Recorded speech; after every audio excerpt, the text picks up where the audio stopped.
खुलुमबाय स्टुडिअ दं आं राजीब बसुमतारी आरो बे समाव बिटिसिनि चिफ हाग्रामा महिलारि बिथाङा थांनाय साननै सिगांसो जा आसाम नाङैनो एसआरजों जा एसआरनि गेजेरजों भट लिस्टनिफ्राय दानख'नाय बेफोरबायदि लानानै रायजो नाङैनो दुंहाव थासारि आरो गोबां बेले-बेजे थासारि जानायखौ नुनो मोनो। थिग बेबायदिनो जोंनि बिटिसि ओनसोलावबो गोबां सुबुंफोरा बे समाव हियारिंआव नुजाथिफैनो गोनां जादों।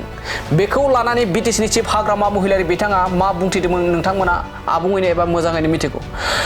बिथाङा फोरमायदोंमोन दि बिटिसि ओनसोलाव आसाम रायजोआव एसआर जादोंना मा जादों बेखौ आं जेबो मिथिया, नाथाय जोंनि बिटिसि ओनसोलाव एसआरआ बन्द, टटेलि बन्द होननानै बाथ्रा बुंथिदोंमोन। नाथाय बे हाग्रामा महिलारि बिथांनि बे एसआरखौ लानानै एबा एसआरआ बन्द होनना बुंनाय बाथ्राया थारैनो फैबाय थानाय जा बिधानसभा बिसायख'थि बे बिधानसभा बिसायख'थिनि मोनसे टप नामा बेखौ लानानैनो बुंथिदों इउपिपिएलनि सासे लाइमोन गांखंनि गोख्रों दैदेनगिरि सन्जय दास बिथाङा बेरगाव जिल्ला लाइमोन गांखंनि लेङाइ आफादगिरि बिथां सन्जय दास आरो बे सन्जय दास बिथाङा फोरमायथिदों दि हाग्रामा महिलारि बिथाङा जाबायदि एसआरखौ बिटिसि ओनसोलाव बन्द होनना फोरमायदों, नाथाय हाग्रामा महिलारिया सोर, बिथाङा इलेक्शन कमिसन नामा ना बायदि बिथाङा बे समाव हाग्रामा महिलारि बिथांनि सायाव सोंथि सिखारदों, जेराव बिथाङा मोनसे थगायनाय बाथ्रा बुंथिदों होननानै अजद दैखांदों। हाग्रामा महिलारि बिथाङा जाबायदि बन्द जादों होनना बुंदों, नाथाय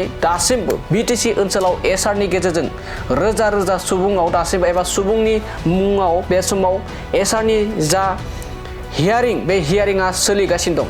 रोजा सुबुंफोरा बे एसआरनि गेजेरजों बिटिसि ओनसोलावबो हाराखास्ति एबा गोबां बेले-बेजे दासिमबो जागासिनो दं होननानै बे समाव अजद दैखांनायनि बाथ्रा बुंदों सन्जय दास बिथाङा। दानिया फैदो बिदिब्ला बेरगाव जिल्ला इउपिपिएल लाइमोन गांखंनि लेङाइ आफादगिरि सन्जय दास बिथाङा हाग्रामा महिलारि बिथाङा एसआरनि सायाव जाबायदि बिबुंथि एबा कमिटमेन्ट होदोंमोन बेनि सायाव माबायदि बाथ्रा बुंथिदों जों बेखौ नोंथांमोननि गेजेराव आबुङै फोरमायलांदोनि एबा दिन्थिलांदोनि।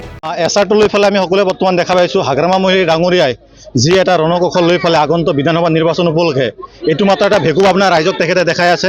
কাৰণ এছআৰ সম্পৰ্কে যদি তেখেতৰ বক্তব্য দিব লগা আছিল আগৰ পৰা যেতিয়া নেকি ইয়াৰ লৈ পেলাই হেৰাস্তি ৰাইজে খাই আছিল তেতিয়াৰ সময়তে তেখেতে বন্ধ কৰিব লাগিছিল বা যিকোনো ডিচিশ্যন ল'ব লাগিছিল। একো ডিচিশ্যন আগতে লোৱা নাই আৰু বৰ্তমান সময়ত যিহেতু বিধানসভা নিৰ্বাচন সমাগত তাৰ বাবে তেওঁলোকে পলিচি বনাই পেলাই আৰু এইবিলাক হেৰাস্তিৰ পৰা মানুহক যাতে ৰেহাই দিব পাৰে তেনেকুৱা ধৰণৰ এটা পলিচি জাষ্ট মাত্ৰ মেকিং কৰি আছে হাগ্ৰামা মহিলাৰীয়ে। ইয়াৰ বাহিৰে বাকী একো নহয়। কাৰণ তেখেতে ইলেকশ্যন কমিশ্যনাৰ নহয় বা তেখেতে যে বিটিচি চলাবলৈ আজিৰ দিনত ফেলাৰ হৈছে বা বিটিচি কেনেকৈ ধৰা আজিৰ দিনত চলাব কোনো পলিচি মেকিং কৰি লৈ পেলাই আজিৰ দিনত ৰাইজক যে তেওঁলোকে নিৰাপত্তা দিব সেই নিৰাপত্তা দিবলৈ তেওঁলোকে একদম ফেলাৰ হৈছে। একদম মাত্ৰ এটা ভেকু বনা ৰাইজক। চাওক, প্ৰথমতে হ'ল হাগ্ৰামাবাদী এজন সুবিধাবাদী মানুহ, তেখেতে এজন বেপাৰী আৰু বিটিচিত অশান্তি হয় বিটিচি শান্তিত থাকক তেওঁলোকৰ এইবিলাক ঘটনাৰ ওপৰত হাগ্ৰামাৰ কোনো একো মতলব নাই। তেখেতৰ মাত্ৰ একমাত্ৰ ধন লুটিব লাগে আৰু তেখেতে যেনেকৈ নহওক বিটিচিখন চলাই লৈ যাব লাগে। যিকোনো ঘটনা আজি বিটিচিত হৈ গ'লে তেখেতে চিৰিয়াছ মতে ঘটনাটো নলয়, আন্তৰিকতাৰে তেখেতে নলয়। বিটিচিত আমি দেখা পাইছোঁ প্ৰমোদ বড়ো চৰকাৰ চলাকালীন 5টা বছৰৰ কি সুন্দৰ হাতনিময় এটা বিটিআৰ আছিল সকলোৱে দেখা পাইছে।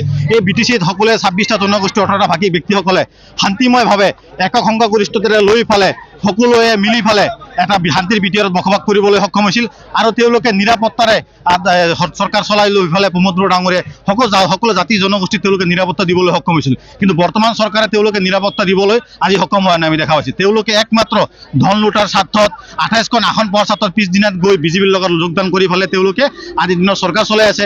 বিশেষকৈ যোৱা নিৰ্বাচনৰ মাইনৰিটি ভোটাৰসকলৰ পৰা তেওঁলোকে একক সংখ্যাগৰিষ্ঠতাৰে ভোট লৈছে। মিছা কথাবিলাক কৈ পেলাই তেওঁলোকক ঠগাই পেলাই দাবী ধমকি দি পেলাই তেওঁলোকৰ পৰা ভোট কেৰি কৰিবলৈ তেওঁলোকে সক্ষম হৈছে। তাৰ পিছদিনাই তেওঁলোকে দিছপুৰত গৈ পেলাই তেওঁলোকক বিক্ৰী কৰি থৈ আহিলে। আৰু ইতিমধ্যে আপোনালোকে দেখা পাইছে মুছলিম ভোটাৰচকে মাইনৰিটি লিডাৰ্ছবিলাকে তেওঁলোকে কেনেকৈ আজিৰ দিনত প্ৰতিবাদ কৰি আছে। আৰু যিহেতু CSB গঠন কৰাইছে তেওঁলোকৰ এজনো মেম্বাৰ দিয়া নাই আৰু তেওঁলোকৰ দলৰ যিটো নেকি পলিচি মেকিং আৰু দলটো তেওঁলোকে যেনেকৈ আজিৰ দিনত বিটিচি চলাবলৈ গৈছে একমাত্ৰ পৰিয়ালকেন্দ্ৰিক ৰাজনীতি আজিৰ দিনত তেওঁলোকে আঁকোৱালি লৈ আছে, সকলোৱে দেখা পাই আছে। গতিকে বিটিচি চলাবলৈ তেওঁলোকে আজিৰ দিনত ফেলাৰ হৈ আছে। চাৰিওফালে চিণ্ডিকেট ৰাজ চলি আছে, অশান্তিৰ সৃষ্টি হৈ আছে, স্কুল কলেজ বন্ধ হৈ গৈছে। 5 দিন আমাৰ চৰকাৰ চলাকালীন ইউপিপিএলৰ 5 বছৰৰ ভিতৰত এদিন বন্ধ হোৱা নাই, তেওঁলোকৰ দিনত আজিৰ দিনত বন্ধ হৈ গৈছে। আজিৰ দিনত কাৰ্ফিউ লাগব লগা অৱস্থা হৈ গৈছে, কিমান ধাৰাবিলাক জাৰি হৈ গৈছে। এটা অশান্তিময় সৃষ্টি আজিৰ দিনত বিটিচিত হ'বলৈ গৈ আছে তেওঁলোকৰ